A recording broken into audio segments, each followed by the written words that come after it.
Yesus dan rasul-rasul tidak banyak membahas soal setan apalagi gereja setan.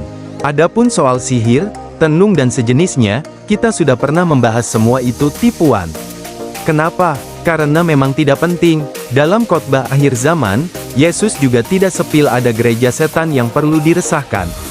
Bisa kita lihat, tidak ada gereja setan ataupun jenis-jenis setan yang harus digelisahkan. Permulaan penderitaan. Ketika Yesus duduk di atas Bukit Zaitun, datanglah murid-muridnya kepadanya untuk bercakap-cakap sendirian dengan dia. Kata mereka, "Katakanlah kepada kami, bila manakah itu akan terjadi, dan apakah tanda kedatanganmu dan tanda kesudahan dunia?"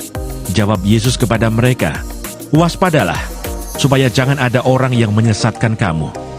Sebab banyak orang akan datang dengan memakai namaku dan berkata, 'Akulah Mesias,' dan mereka akan menyesatkan banyak orang. Kamu akan mendengar deru perang atau kabar-kabar tentang perang. Namun berawas-awaslah, jangan kamu gelisah. Sebab semuanya itu harus terjadi. Tetapi itu belum kesudahannya. Sebab bangsa akan bangkit melawan bangsa, dan kerajaan melawan kerajaan. Akan ada kelaparan dan kebab bumi di berbagai tempat.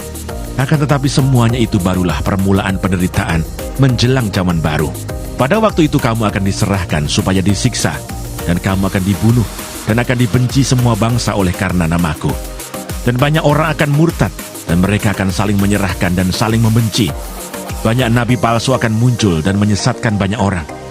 Dan karena makin bertambahnya kedurhakaan, maka kasih kebanyakan orang akan menjadi dingin.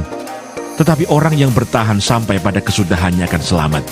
Dan Injil kerajaan ini akan diberitakan di seluruh dunia, menjadi kesaksian bagi semua bangsa. Sesudah itu barulah tiba kesudahannya." Adapun poin-poin yang harus dan pasti terjadi, Yesus ingatkan jangan gelisahkan.